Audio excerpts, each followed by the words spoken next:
Is The Blood of Youth the best wuxia drama to date? Without the need to pay for what's known as traffic stars, the production was able to put their money in the right places to create an epic masterpiece. Let's dive into all things Blood of Youth and what happened in the end. In the final third act of the story, Lord Qi and his schemes with Dark River to stop Xiao Se has come in full strength. It was truly sad to see Tang Lian die a hero's death. His final gift to the world was his mastery of the Seven Starry Night's liquor that empowered him to reach a new level of power. Unfortunately, he dies in a battle against Dark River to ensure that Xiao Se makes it to the capital. His final fight was indeed breathtaking. Another sad loss for our heroes is that of the Taoist sword deity Zhao Yushen. Just when his love affair with Juyu sword deity Li Hanyi was about to start, he ended up taking a poison dart from Dark River and died as well. His sword art was definitely a sight to behold. The story then deviates from a journey into the martial arts world into political and palace intrigue. Admittedly, the drama slowed down enough to cover some of the main story plots that were previously in the peripheral. The fight for power between Xiao Se and Lord Qi commences. After the defeat of Dark River Su Mu, Xiao Se faces one final obstacle. With all of his plans falling apart, Lord Qi summons his godfather, Lone Sword Deity Luo Qingyang. Our heroes have 3 days to enter the Lone Sword Deity before he accomplishes his task. One is to kill Xiao Se, and the other is to take his beloved away, who happens to be Consort Xuan, Wu Xin and Xiao Yu's mother. The first battle commences against the Sword Wrath Deity, but to no avail. The Lone Sword Deity has reached the unbeatable phase, and all hope seems lost. With time running out, Xiao Se must find a way to avoid the destruction of the city. He manages to open the sword tomb of the royal family and successfully collects all of the legendary swords within the tomb, except for one, the first heroic sword of the world, Tianzhan. With no other choice left but to fight the Lone Sword Deity and his melancholy sword art, Xiao Se confronts the master to begin the duel. Now this part was just absolutely amazing to see. The action sequences and powerful sword art techniques were awesome. Big props to the showrunners in keeping up with its magic and consistency all the way through. Moments later, Xiao Se is losing his swords one by one, but something hilariously unexpected happens. He uses Lei Wuji's insulting sword art technique, which totally caught us off guard and made us chuckle. Just when there was no hope left, the four guardians arrive in Lei Wujie, Sikong Qianlo,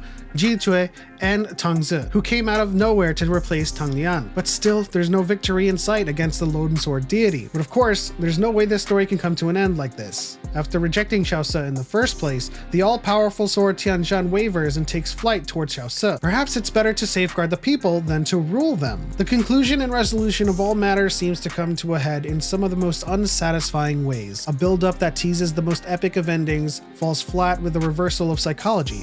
It practically mirrors one of the pain points of this show, which we'll talk about shortly. Xiao Qi takes his life, and that tale is suddenly over. The last episode is a breeze of varying story threads closing in on themselves, as the writer seemingly forgot this was the last episode. Xiao Se goes to battle and drives back the Langya army, and returns to his uncle, the Marquis, and Prince Chong waiting. The dragon scroll is read and Chong is crowned, with Xiao Se taking one last seat on the throne to affirm his feeling that it's just not for him. In the end, the king issued 2 dragon scrolls, one scroll each with Prince Chuhe and Prince Chong's names written on them. Xiao Se is presented with one of these scrolls by the most inconsequential character, the Wrathful Sword Deity, and destroys the scroll, living up to his promise that he would, should he be unsatisfied with the name and chooses a life in the martial arts world. And so we'll leave you with an ending, suiting one the show gave us. It's over. Bye. What's up, Sunday fam? Welcome back to another video on Blood of Youth. Wow. This one had a lot of potential for me. The only Chinese drama that was interesting enough for me to watch had stopped watching, and Flip was just alone in it.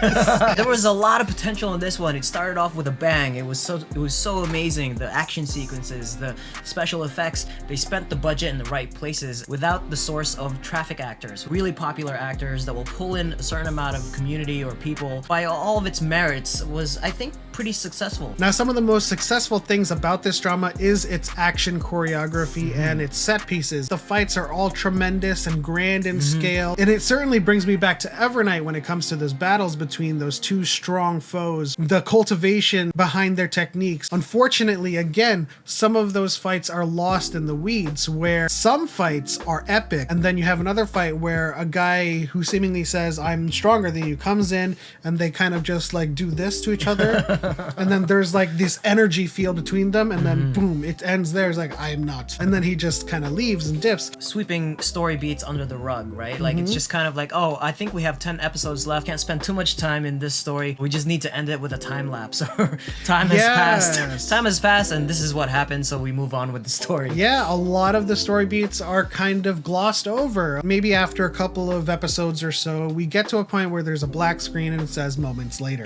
Or 3 months later. months later. or a year later. 3 years later. And then the next scene is literally one of our main characters, either Chen Luo, Lei Wujie, or even Xiaosa himself, speaking to someone else. Right. Yeah, he went over here and did that, mastered this, And now he's back. And so we don't take this journey with them, and that's one of the things we love about these cultivation shows is when we take that journey, and that's why Evernight, bless their heart, for like 300 episodes or something over a course of several seasons, we took those journeys with them. We were with Ning Chui throughout all of his trials and tribulations, where in this one we kind of glossed over some of Xiao Su's, some of Lei Wujie's, some of the characters training like big moments, and they come back just knowing. I mean, a lot of that is probably definitely about budget, but I think with the story overall, I think if I look at it holistically, the overall story, I still think it's the best wuxia drama this year. Is it better than Evernight? Is it better than Sword Snow Stride? Is it better than some of those epics that we have come to love? And I would have to say no. I wouldn't. It came close. See, I would say it was on its way. for Sword Snow Stride, in some aspects, it has surpassed Sword Snow Stride, and in others,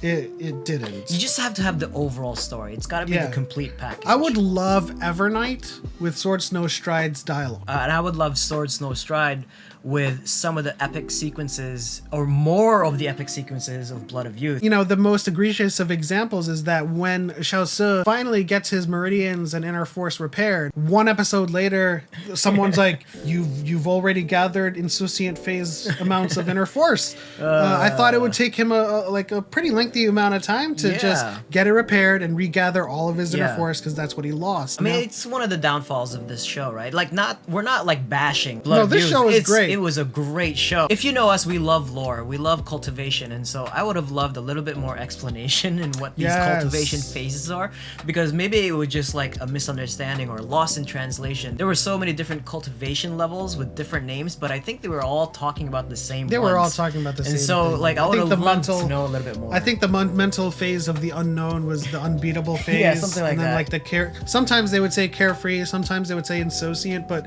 insouciant means to be carefree. So I think it's just a bunch of like translators kind of just different words for the same meaning. That also kind of goes with our kind of lows for the show as well, is that we don't spend a lot of time in these phases. We don't spend a lot of time with people trying to develop or cultivate into these phases, right? We meet, like, again, they go away and then they come back. We get to 3 months later and Lei Wujie is in the insouciant phase. Yeah. And sometimes mid-battle, he forced himself into the unbeatable phase. So we just love those moments where a show can take some time to let us live within their training. Right. You know? But all in all, we really enjoyed this show. I mean, it was one of the best wuxias I've ever seen to date. And not to take away from Blood of Youth, we did give it an A in our first impressions video. But we're going to give it a final grade, and we're going to give it an A-. But what did you guys think about this show, Blood of Youth? If you've seen it, let us know in the comments section below. Do you think that it could have been improved, or do you think that we are wrong? Disagree with us in the comment section, or agree with us? Let us know. But if you enjoyed this video, please leave a like and subscribe for more videos like it, and hit the bell icon to turn on notifications. But as always, this is what we're watching this Sunday. We'll see you all in the next one.